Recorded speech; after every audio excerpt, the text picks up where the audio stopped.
the link up. Gave some context of how I came up with that. You being in law enforcement in the background, you've done link ups before, so it's like pretty cool little concept there for all of us, in the different aspects of jiu-jitsu and law enforcement, military, first responders, and then of course just the bigger picture. Oh yeah. So this one is a special episode though.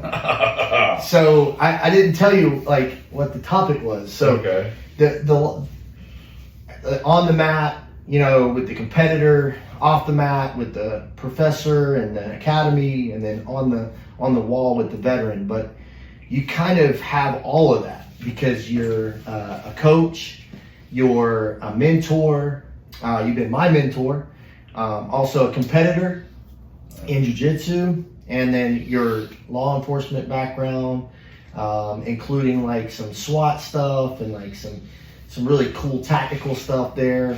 So this one's a little bit different, and the topic that we're going to discuss is a little bit different because I'll do a little intro here in a minute, but we're going to talk about men's health. And yeah, because that is, I know that that's a passion of yours, and you lead a lot of that with some of the things you do, either whether you're teaching or your groups, like the overall, I admire that part of you where you take charge, you take the lead on kind of initiating that men's health group, that mental health group. And, that's really what we're getting at, right? Like at the end of the day, all these things are designed as like vehicles to drive for a better community of mental health and men's health. And so today, I kind of surprised you with it. Lou didn't know that's what we were going to discuss, but I think it's important to discuss it, and then we can kind of wrap it up into the things that you do on a daily basis, how jiu-jitsu plays a part in that, maybe some of the things in the past that like law enforcement or whatever, how that helps those first responders and law enforcement, military, how they deal with certain stressors. And so so a little bit about Lou that I know. You're from Florida. Yeah. I mean, born and raised right here. He's another Southwest Florida native, and he and Brock are best friends, and you train at City of Palms Jiu-Jitsu. You're a purple belt. You compete ADCC, IBJJF, some other tournaments in there sprinkled in, but and you take your training very serious, not just on the mat, but also off the mat. Yes, sir. Training in the gym, good health, fitness, like all that's important to you. I know that. And he's got his best buddy here today, and that's Dexter, his dog, which is an awesome dog. I just open up the floor. You can tell us any more about you, some things we may not know, and Yeah, I mean, you hit it pretty much dead on. A little bit, in depth with the law enforcement. I graduated with doing construction. Okay. I actually was terrible in school, terrible kid. So I ended up doing construction. How you would just show up to class and you go work your job. Yeah. So that's what I did, but it was construction for the last all high school, like 4 years. Yeah. And then obviously the economy took a little bit of a dive, and I was like, whoa, hold on. So I literally walked into a prison at 19 years old, as soon as you were allowed to get hired on. Yeah. A year later than the military. And I was working one day and I saw what they call the rapid response team, the riot control team, marching in cadence, and then all of a sudden they picked up the pace and started running in cadence. And I mean, they looked jacked. And I weighed like 180 pounds at the time. And I'm like, that's what I want to do. Nice. And I never thought about anything different in law enforcement for the 15 years I was in it. I was all for it, all in it. Almost ended up going to the military, doesn't count. But what turned me away was the boy's mom. I was in love, and Mhm. we were gonna have kids, so I stayed. But I actually took the ASVAB and everything. I just had to pick where I wanted to go, Yeah. and the boy's mom guided me in a different direction. So, yeah, and then after 15 years of law enforcement, it was 2 years building power lines, and then opened up the business that I have now. But got the opportunity once with Brock to moved out to Texas, Yeah. and I was and I was able to actually move with him and Allie to Texas. They provided the opportunity. Okay. I could never see leaving my boys. Yeah. They're here in Southwest Florida, so I didn't go. Yeah. If I did go, I'd probably be a black belt and like all this crazy stuff. But I stayed. I couldn't stand leaving or being from a home that I never had my dad there until I was like 14. Yeah. So I just couldn't do that to my own boys, knowing how that felt. Mhm. So I stayed, trained, went to go visit Brock, and I said, lived the life for Brock. All training and working out for like a week. Like it was In Texas. in Texas. Yeah. It was pretty intense. I definitely liked it a lot. Yeah. You were a white belt? I was a no belt. Yeah. I So know this is your nothing. first jiu-jitsu That was my experience? first Oh, that's jiu-jitsu okay. Well, you experience. know, that's First jiu-jitsu experience. Cool. And I mean, that's probably like, you know, I was pretty jacked. And I mean, little Levi, and they just wrapped me up like pretzels, man. Yeah. And I was like, wow. All right, I need to learn this. Came back to South Florida, and I was like, nothing was like F3, like Fitness Fight Factory, where Brock trained at the time. Mhm. Just the way they have the curriculum, you know, like the way they were learning. For like that whole week I was there, we were learning the same thing. Yeah. If that makes sense. Yeah. Like it was You like, were wow. on a system or whatever. Yeah, so I was like, wow, this is really cool. Yeah. And I came back for it, and I really couldn't find anything like that. And then Brock eventually moved back, and I was doing drop-ins with him at places, and I stopped showing up. He gave me my first stripe on my white belt, and then I stopped going. And Brock's like, you stopped going to jiu-jitsu. I was like, well, if you ever open up a school, stupid, I will always go. Yeah. I will sign up, and I will never stop going. And so I had to eat my own words. Yeah. So he opened up a school, and I've taken a couple times of hiatuses Yeah, to get life in order. of course. But I've always will, and always have gone back to City of Palms. Nice. So, and competed, and definitely enjoyed it.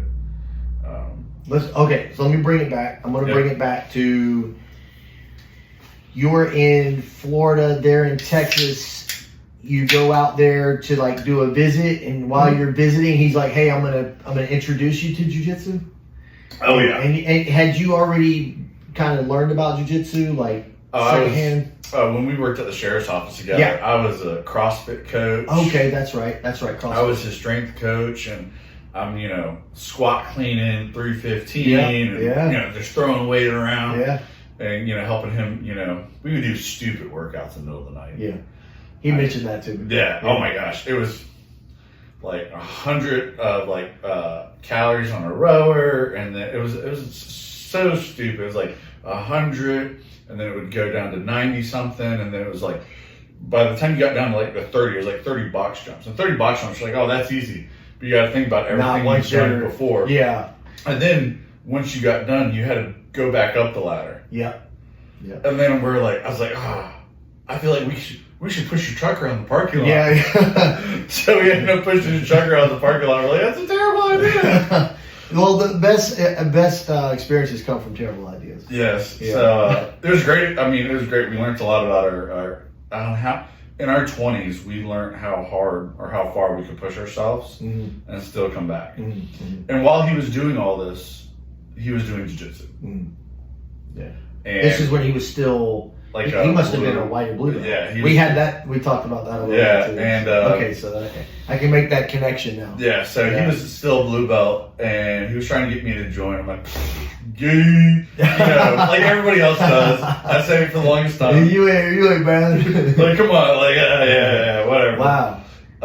And I should have, that's not what. Well, it wasn't your journey. It wasn't your what God journey. provided me for me Yeah, at the exactly. time. Yeah. So I embraced CrossFit. I actually did CrossFit competitions. Did you? I You did the coached- opens? Yep. I did too. I did opens. I did the local Thunderdomes. Yeah. And again, I coached. It was definitely fun. Did you do the level 1 cert? Yeah. When did you do that? I can't remember. We did it. like around that time. We did. I can't remember when I did it, but I know I had to go travel like to North Florida to take the certification to get my level 1 cert, and it was definitely cool, and I love the concept of CrossFit. Yeah. I just never cared about being the fastest. Yeah. Well, I asked these questions. I knew that you did CrossFit Mhm. only just through conversation, but it really brings a connection with me because 2009 I graduated from Ranger School, Mm-hmm.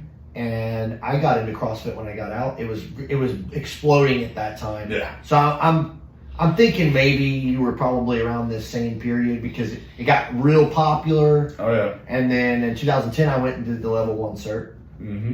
And so the level 1 cert then was much different than it is now. Oh yeah. Well, CrossFit's changed so much anyway. And so I was, man, I drank the Kool-Aid on the CrossFit. Oh, I did too. I did. I drank the I Kool-Aid. did. I had two I did I was too. all in. Yeah, man. I was like, if you don't do CrossFit, you ain't shit. You know, but it applies. It's very applicable to what you were doing for your job and what I was doing for my job. Very similar, right? Like high intensity situations. You need all of those different aspects. There's like 10 different, if you remember, like it was like they focus on 10 different fundamentals versus like if you're a strength guy or you're a power guy or you're a speed guy, right? For us, like at that time was all of these, right? And like you said, some people, I was the opposite. I was fast, but I I couldn't do the powerlifting as well. So Yeah, I never cared about being the fastest. My goal was to always make it to the end. And that's just like a little bit of concept of life. Like, yeah, for sure. you just gotta make it to the end. I ain't gotta get there the fast. I don't have to beat you. Yeah, I just gotta get there. yeah, that's a good point. So I always liked being strong. So like when again I did law enforcement, and then definitely in the prison when I worked in the prison, when I grab somebody, they go, "Oh, yeah, maybe not. maybe I don't want to do this." Maybe I don't want to." Wait a minute, but now you're a high calorie athlete. Oh yeah. Oh shit! I got a name drop. Yeah, little name drop. If you don't know, you got to find out. Yeah. High calorie athlete. Okay. Yeah. You weren't were you a high calorie athlete? I always have been. I love eating, man. Yeah. How much you weigh then? Back then, there's a photo somewhere floating around. I weighed 240, 245. Oh, did you? I looked thick. Yeah. When I did CrossFit, I was probably my leanest because of the workouts. Yeah. I was down to like 198. Okay. I got away from doing classes of CrossFit and like pushing myself to that limit. And I got up to like 210, 215. And again, it's probably a lot of water weight and, you know, what your diet is. Yeah, what you're eating. Yeah. But I definitely love the concept of CrossFit. I think that it gives try not to use their terminology, it gives you a wide variety across a lot of domains. And you can actually skill yourself. So I always lifted in the gym and always had lower back issues. And then I started doing CrossFit and learned about mobility. We actually really focused on certain things. And that all went away. And I was like, wow. Yeah. This actually helps. Yeah. Now you could be, and it goes anywhere, same for jiu-jitsu or any gym. You can go to a CrossFit place and you could hurt yourself because you're getting taught wrong, improper form, you're not lowering weight, all these types of things. But if you go step by step, I think it's really good foundation for the fundamentals of body movement. Yeah, I agree. Yeah, it's I cherry pick some of the things that I used then and still use now. Yep. But I don't necessarily stick to that plan. That methodology is like I'm not as strict on it. I'm not drinking the Kool-Aid, but I still use a lot of those fundamentals in my training plan. So yeah, I mean I think it's evolved a lot. It changed a lot. I used to be into the games. Rich Froning happens to have the same birthday as me, so I was like, well, if Rich Froning can do it, I can do it. Not at all, but Yeah, no, that's cool that we have that similar background. Yeah, you probably didn't know that about me, but a fun fact, I affiliated a gym in Afghanistan. It was called, we tried to call it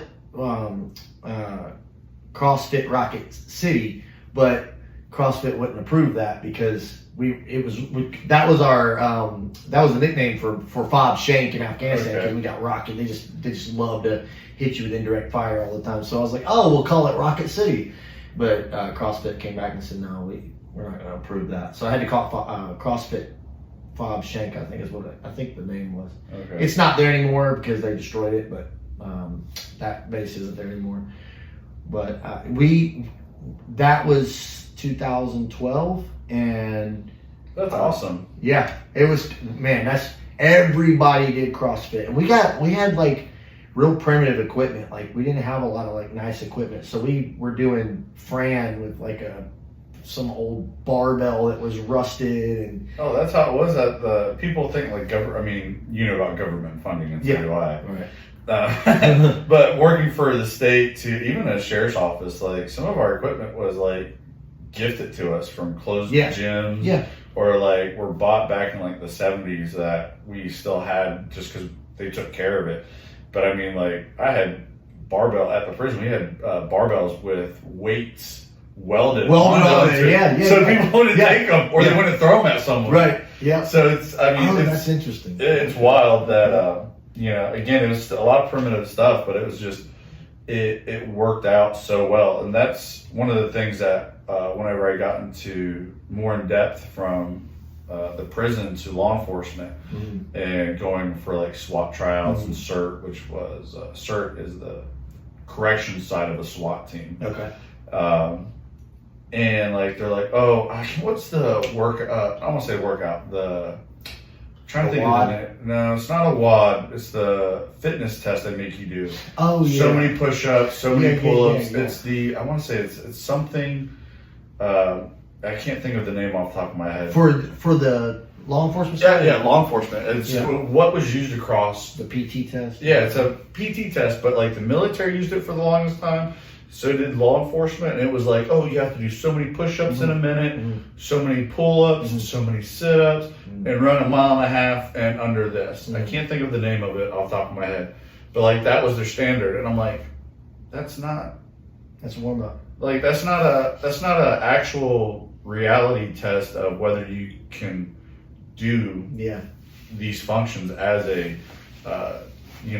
an operator or a SWAT person or a CERT person. Like this is not a realistic thing. Right. And so I want to say not a couple of years ago, but whenever I left law enforcement, so about 4 or 5 years ago, probably about 2 years, so 5, 6, 7, 8 years ago, they actually changed the workout, or not the workout, the actual trial test to be more of a CrossFit style.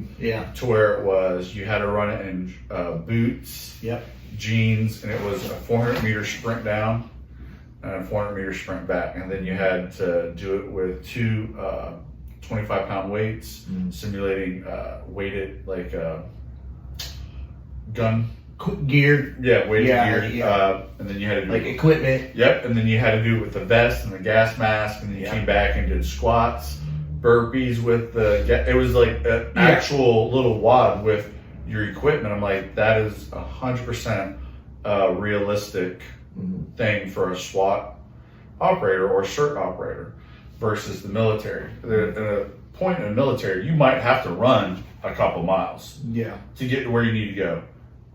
And a SWAT world, cop world, law enforcement, corrections, if I run more than a block, we have a problem with the equipment and everything that we have. I understand that I can run further than that, but there's no reason I should be running miles at a time as a SWAT person, because we have Bearcats, right, armored vehicles, and your incident you're being called to is within a block. If it's more than that, there's a whole nother aspect that is going on. The Army the Army made the same change. Nice. I think the Marine Corps is still using their regular fitness test, but which is more traditional. But the Marine Corps does things differently. I can't speak for the Air Force and the Navy, but the Army definitely adopted that same concept. Yeah. What we found, lessons learned, right? Like Yeah. clearing buildings, moving through urban terrain, moving through those.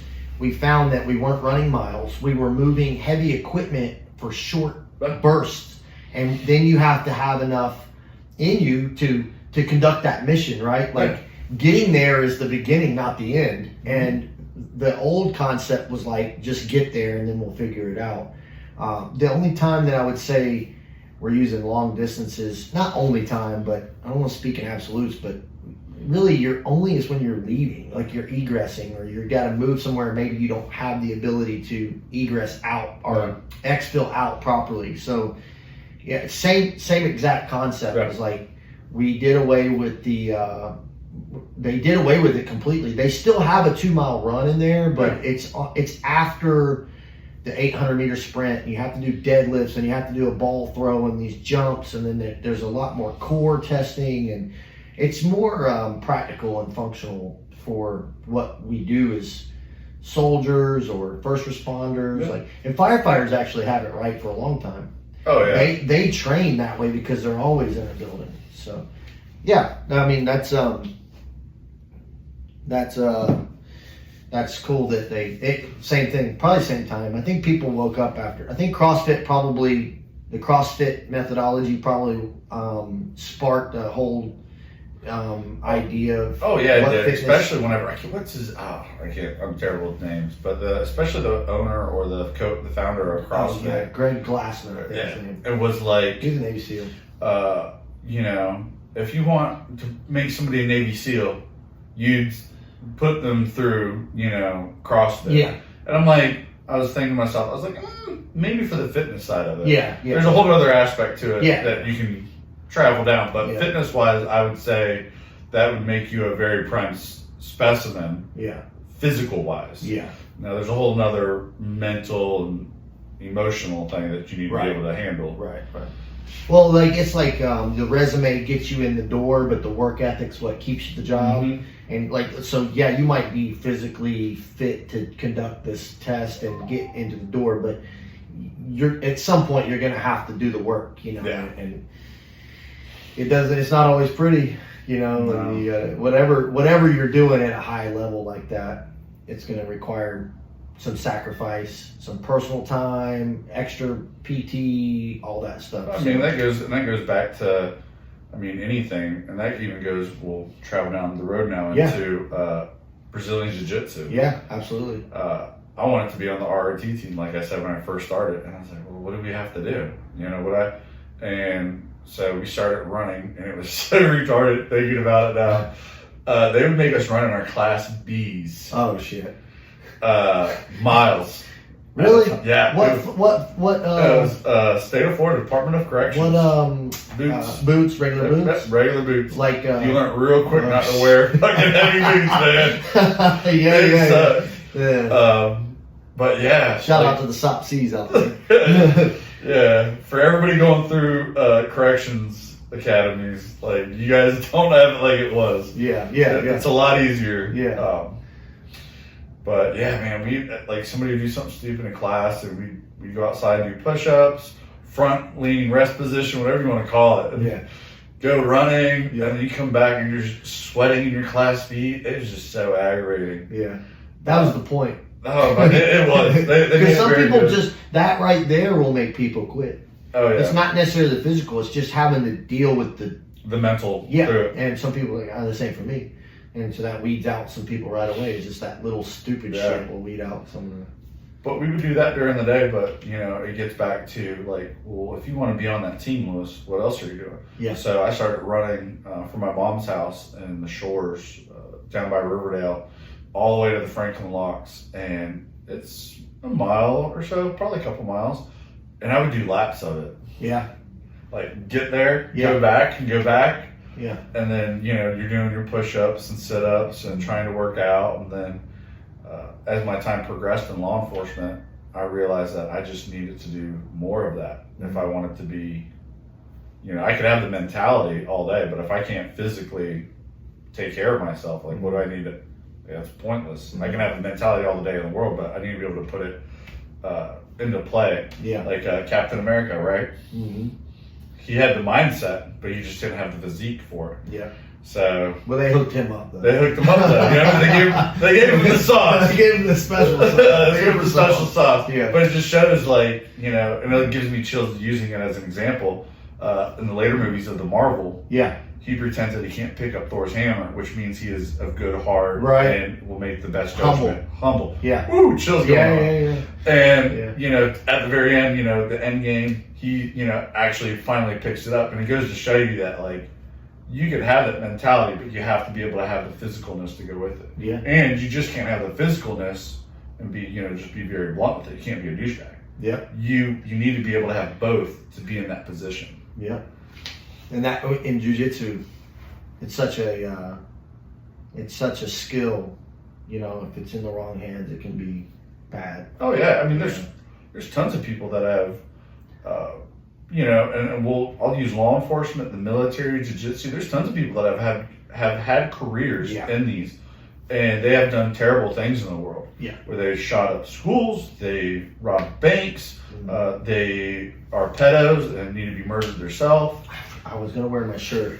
Shoot your local pedo. You know what I mean? Like also, you know, like you know, it goes as far as people opening jiu-jitsu schools that do terrible things to kids and stuff of this nature. It's like, you know, you it's going to be out there in the world, Yep. and those are looked at higher than the person working at McDonald's, Yeah. Mhm. or Walmart, Yep. or the cross. Like people don't point those out because they're like, they're not a position Just of power. yeah. It's just a person with a BS job. Yeah. But all those other ones, you know, get looked at because you're held to a higher standard. Mhm. So it's hard to wean people out, especially if they're good at masking. I think you know, if you're good at anything, Mhm. and enough people know that you're good at that thing, you're going to have some unwanted attention. Oh yeah. And so if you have an inherent, like, part of you that is bad, right? Like if you have bad intentions, you're gonna shine that you're gonna shine that light brighter on yourself in the negative spotlight. But there's also the positive too, right? Like there's people like you and Brock who you have these skills, you're very humble, you're very respectful, and you're always serving your community. I mean, that's literally what you do for a living now is you own your own business and you serve the community. So, you know, I mean, yeah, where there's a bad egg, there's a good egg. And I think that's good that we have people like I think the good outweighs the bad by far. for sure. It's one of the reasons I don't like watching the news. You think the world's terrible, and you're like, man, you know, you can get in that paranoid state, and it's like, no, the world's really good. Yeah. Like, look at all the blessings you Yeah, have. look for it. Yeah, like us today, we're gonna be able to sit here and have this Yeah. conversation and talk. You know, meet at jiu-jitsu, talk, and just about life. It's, count your blessings and don't look at all the negative, and that's, you know, one of the downsides to that. But help you go back to it. It's like even jiu-jitsu, you know, easy turd. You know, or any sport. What are you putting in extra? Yeah. To get to where you want to be. Right. Are you watching classes if you're not training because you have a slight injury? Mhm. Are you drilling? Are you studying some things? Are you working out at home? I mean, it doesn't have to be crazy. Are you Right. doing cardio? Are you doing Tabatas, which I think are the best to build up your cardio? Mhm. You know, and studying. A lot of people ask me, you know, I always hear it in the academy, people are like, oh, you know, do you journal? Do you watch YouTube videos? Right. Do you watch instructionals? And, you know, Lord and Savior is my witness. I'll tell you right now, the only person that I've ever learned from, or the people I've only learned from, are the people that I've actually seen in person. Yeah. Lovato, Len, Brock, Brandon, F3, the gentleman up in F3 in Texas. Literally the people that I've been able to actually meet and contact. Now there's stuff I watch on YouTube or pops up on reels. I'm like, oh, let's go record that and see how, you know, I'll get with somebody at the academy and I'll, see how it works. And I'm like, okay, but being able to stand on the platform with doing basic jiu-jitsu and not all these crazy things, for me, it speaks volumes. Yeah. And it's understanding the basics. But what else did you do besides learning the basics? Well, I work out. Yeah. I go running. I watch what I eat. Brock will always tell me that I'm a fat ASS because I'm always with peanut butter in my mouth. I always brought something today just to keep the rhythm going. But I can go get some. We can pause the show. We can get some peanut butter. But it's like, actually I eat really clean. The worst thing I eat is probably bread with my pulled chicken. But it's nothing like, wow, it really stays. Sure, we call my boys and they'd be like, he's having pulled chicken today. Yeah, I know what you're eating. Dexter's having pulled chicken. My ex-wife from 10 years ago will tell you that I probably meal prep and it's either fish or chicken. Like it doesn't really deviate much. You don't eat beef? I do. I shouldn't say don't eat beef, but I'm surprised beef isn't a bigger part of your diet. It just sits in your stomach longer. Yeah. It's harder to digest. Right. And with a competitive mindset, with competing and watching weight, I hate weight cuts. That's why I love ADCC. Shout out. He doesn't want to cut weight. He wants to put it on. Yeah, I'd rather not have to be like, well, let me, see where I'm at after I get this out of my. If I don't mind eating steak or red meat once in a while, maybe like once a week, every 2 weeks. But for the most part, I really like chicken. I really like my pulled chicken. To be honest, Brock got me on that. I just used to do chicken tenderloins, cut them into like nuggets. Yeah. And I would eat that with everything. But like the pulled chicken, letting it sit in like a crock pot or a pot for like 24 hours and just pulling it apart. Yeah. I do mine in bone broth with Everglades.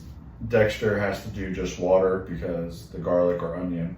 So I'll boil his chicken the same way, but it's just in water so we can a little bit of dog food. You give him rice too? No, he actually what I do with him is from Hollywood Feed we get it's like an all natural dog food off of white meat. Okay.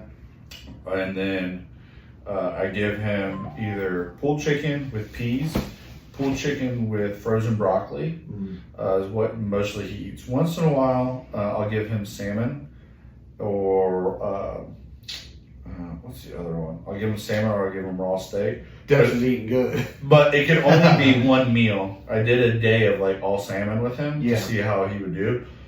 Boy, did not hold it. It was liquid coming out. So it's like, all right, he's like me. We need to. It's the oil. We need to stay. Fatty oil. We need to stay with the pulled chicken and the greens and dog food, and then once in a while we can do the raw steak, the raw salmon or fish. Yeah, that's good.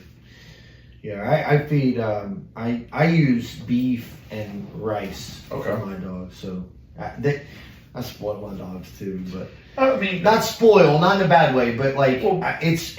I mean, it's the same concept, right? Like you're gonna put that in your body, and feed them cardboard. Like, no, that's not. Well, also the dogs get older. So there are gonna be some haters out there like, I feed my dog kibble and he can get over it. That's fine. That's your problem. But the thing is, your dog gets older and you take them to a vet and they're having hip issues, joint issues, and all these other things. And they're like, well, how can you, well, have you tried raw food?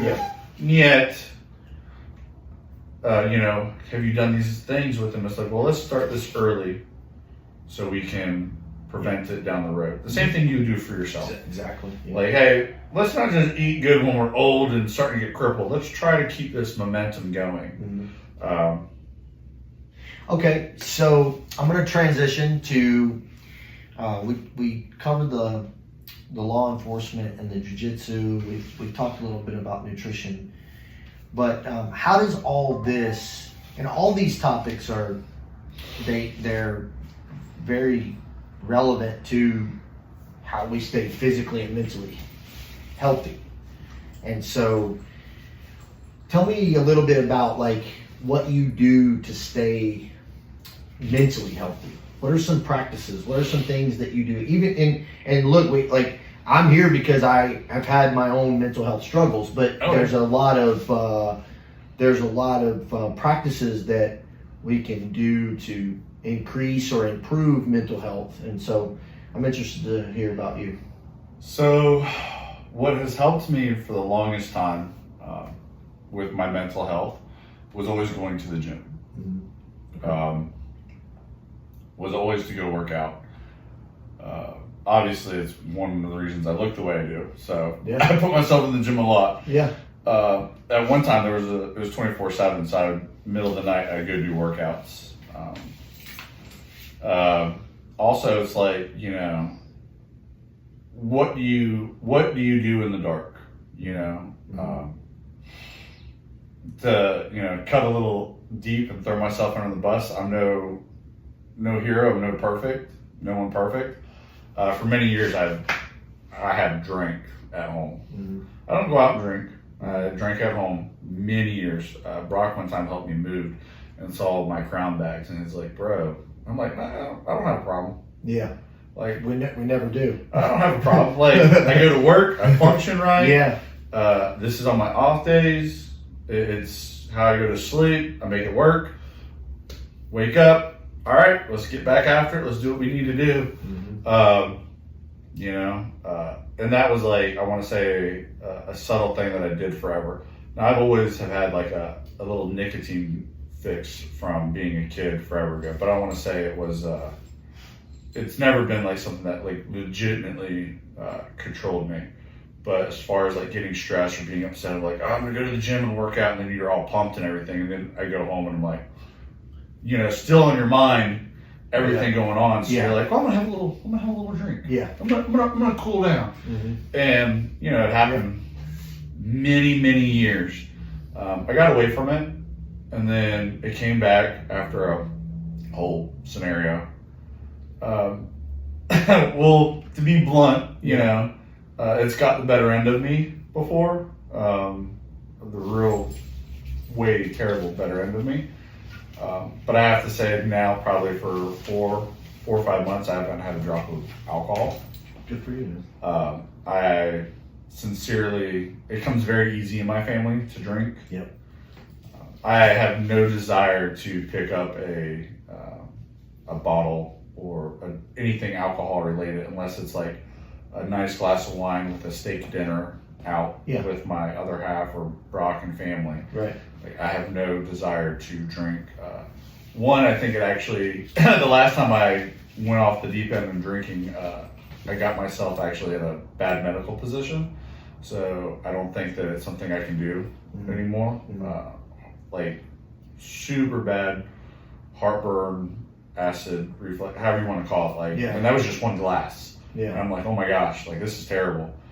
And then with that being said, and the future, like always being a faithful person, always believed in God.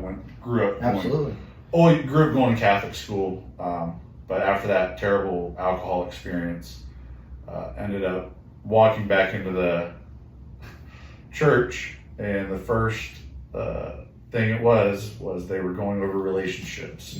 And not like just boyfriend, girlfriend, or husband, wife, but just like friends and people in general relationships. And I literally just started tearing up in church, and I'm like, "I hear you."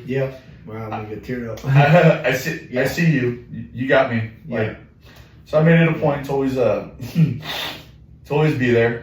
And make it happen. But for the getting back to it, like, I thought drinking, you know, quietly at night was okay for the very longest time. Like, that's not affecting your day. You go to work, you get bad people away, you work out, you're making your 12th SWAT operator in the world, like you're doing all this stuff, and like looking back out on it now, like it was just a mask covering how, you know, I mentally was able to handle things. Like, it was just to put me to sleep. And it was really how I used it, to put me to sleep. I couldn't stop thinking.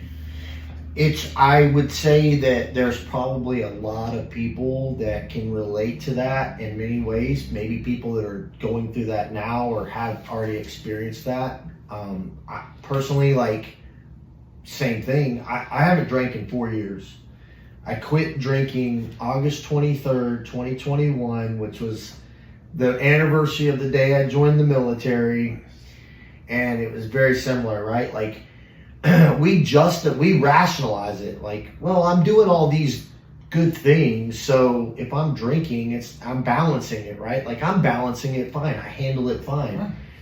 I quit drinking, went through that process, which was eye-opening experience because I didn't realize, not even like the physical addiction of like actually having alcohol, but the fact that everything I did in my life, I planned alcohol in it. Mm-hmm. It was like 6 months in, I was like, where am I going to eat depended on what kind of drinks they had, or if I was going to spend money, like I needed to save an extra $100 because I like this expensive scotch. Oh, we're going to go out on the boat. I need to get a bottle of this. Exactly. Or, oh, do you want a bottle of that? You start planning it. And it's like, okay, maybe it did have more control over me. I thought if I'm not having a drink at 9 o'clock in the morning because I'm physically addicted to it, then I don't have a problem. Yeah. No, I have a problem because my life, I am a hostage to this thing. You plan events around it without even You knowing know, it. exactly. They're like, well, if we're going to go out, maybe I'll have some drinks before so I Yeah. don't spend money Yeah, out. yeah. Or, oh, we're going over to my dad's and I know they drink, so I'll bring a bottle of this. Or you just start planning. You Or do. you're like, we're having a Christmas party here, but I don't want anyone to see me drinking. I'll make drinks in the parking lot Yeah. and carry it in a cup. Yeah. And, it's So they like, only see me drink 2, so they don't think I drink too much. Or something. Yeah. Man, there's nothing wrong with enjoying a libation every now and then. oh, absolutely. But for me, I wasn't able to separate that. If I was going to drink, that it would just get out of control for me. So I was like, I'm just not going to drink. And so it's been a very good experience for me. A lot of things have changed in my life in a positive way after putting that to bed, like burying that completely. And that's how I handle it. It's not necessarily how everybody needs to handle it, but for me, that worked for me. The best thing to put it, and it's very humbling, and it's, I know people look up to me and all this other crazy stuff, but I drank to the point to where I wasn't supposed to, wake up. Yeah. And I did, and it was terrible. That whole day was terrible. And The day after. Oh yeah, it was Yeah, terrible. yeah. Not just the day after, but Yeah. the next 4 days. Yeah. Like It's that's miserable. that's how much it was. Physically and mentally. Physically, mentally, and I thought it was. I'm like, oh my gosh. Obviously, talked to Brock. That was a terrible conversation. Got hit. He'll let you know. I walked back into church, made it a point, and to go back in and start going back in on Sundays to hear the word. I'm not big into getting up and singing, but definitely hearing the word and using it in my life. And again, getting back to it. Mentally, I thought it was okay because you work out, you train jiu-jitsu, you run, you lift all this weight, you can do all these great things. You're a hard worker. You're a hard worker, your mentality, your Yeah. morals, like everything's great, and you don't realize that what you're doing to yourself, and it's just because it's how you've handled it, always handled it. And you're like, oh, this is okay. And I think, for us, right, I used to work 7 days, 6 days a week, 80 plus hours, 100 hours. Proud of it too. Proud of it. Yeah. There's nights sleeping in bushes, watching people, NVGs, and don't get me wrong, fun times. But definitely I'd have to thank my other half that we found each other, making it a point to make a day for rest and a day for family. Good. That's important. And You I think need that. I think mentally that helps me a lot. I haven't been able to do it, trying to get caught up on some things, but definitely making a point to listen to the word mentally. Not telling everybody to go, pick up a Bible and start listening, but like, hey, take a day of rest. like we're so used to thinking that if you're not working, and literally I'm almost pulling this back from the preacher last sermon last Sunday, is like we're so used to thinking like if you're not working, you're not doing anything. Yeah. You're lazy. You feel guilty. You have no reason to slack. You should be working 7 days a week. What did you achieve? Yeah. Well, you can do better. You know you can do better. Why did you slack off? Yeah. But it's like, hey, maybe you do need that day to reset. Mm-hmm. Look at all the great things you've accomplished. Be happy for what you've done. You know, what is in your circle. Mm-hmm. And mentally that can help you be like, wow, hold on a second. You know, I can sit here and I can tell you all the bad things in my life, or I can sit here and tell you all the good things. Yeah. And that's one thing the mental, I think, side plays on us, is that we are like, oh, I need to be better. Yeah. Oh, I need to be better. And I get that, but I think you need to, okay, look at all these great things I have. Yeah. You know, who am I? I'm not anybody fantastic. I'll tell you my wrongs real quick. They're humbling, but hey, you know, you mentally have to be aware that, like, hey, maybe I should take Dexter for an extra walk around the parking lot versus going and grabbing a drink. Mm-hmm. I have, like, back in the day, whenever it was so hard to stop drinking. Yeah. To help my that is the first thing to do. It's the easy thing to do too. Yeah, it's Easy isn't always right. Oh, trust me. If it's it was how many, like, the first week, how many times I just want to be like, oh, I just want to grab a drink and go. Yeah. And I'm just like, no, we'll do an extra walk or something. I definitely made it a point not to drink.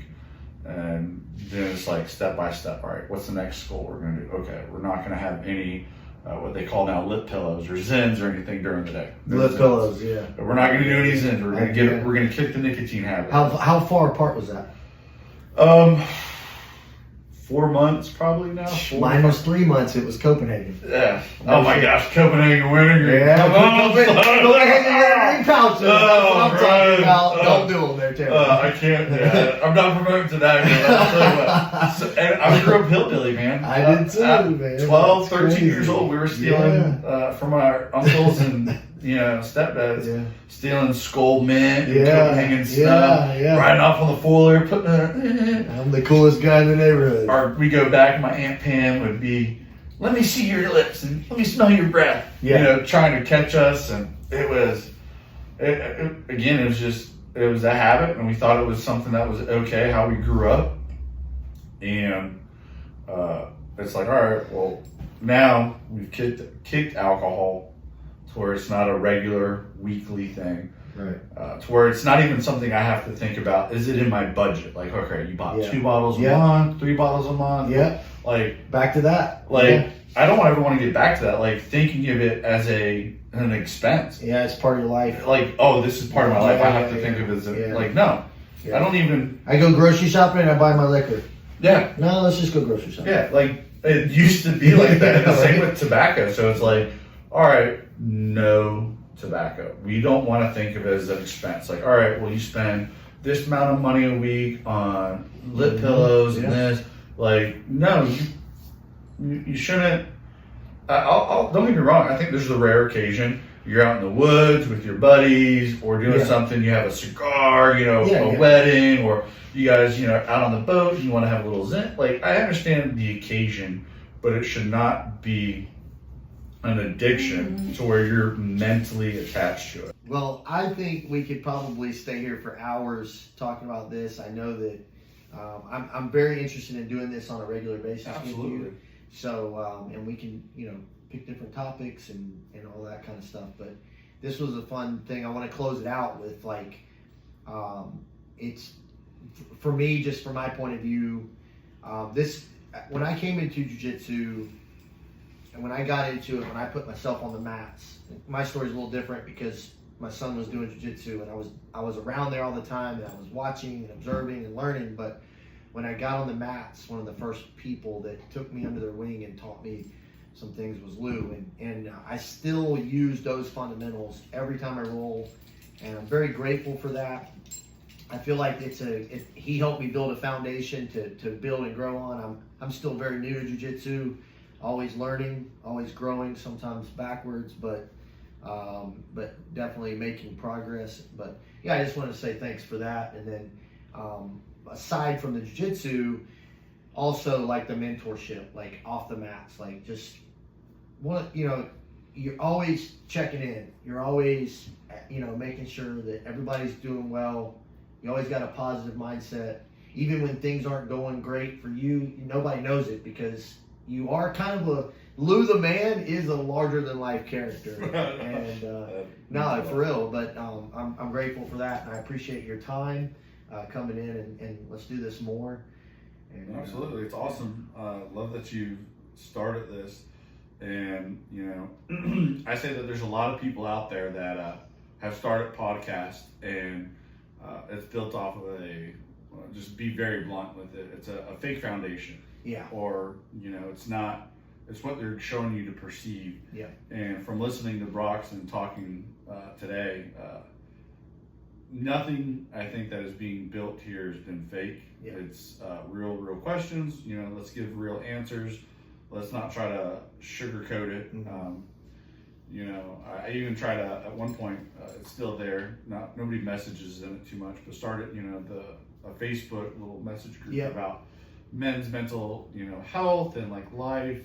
And it's a lot bigger toll than I think a lot of people are willing to admit, mm-hmm. and we mask it, like you said. We do. Yeah. So it's like, hey, understand that you're a dude, nobody cares. One, work harder. Also, like, I know there's a struggle there, but there are other men out there you can seek guidance in. Yeah. But you have to want it more than they do for yourself. Well put, yeah. Like, I agree. it doesn't matter how much I want to help you if you are not taking the proper steps in yourself. Yeah. And always be willing to give help, but also understand when it's time to be like, nope, we can't keep doing this anymore until you show me. Mm-hmm. But men's mental health and physicalness, I think, go hand in hand. It's helped me for the longest time. Mm-hmm. Even last night, whenever I was contemplating bills and life, mentally not, all over the place. Yeah. Took him for a walk, right? Something physical, a little bit of a jog, prayed a little bit, talked to God, however you want to put it. Went home, tried to go to sleep, and like that's, mentally trying to put myself in a better place by talking to who I need to talk to, whether it's friend or whoever, and physically wearing myself out. Good. Yeah, I definitely look forward to hearing more and being here more. Yeah, we're growing. I'm just trying to do, like you said, I'm trying to be authentic. I make mistakes. Yeah. I am imperfect. Kind of going on prayer and the Bible, like that is the food. And so that's it. All right, man. Till next time. All right, brother.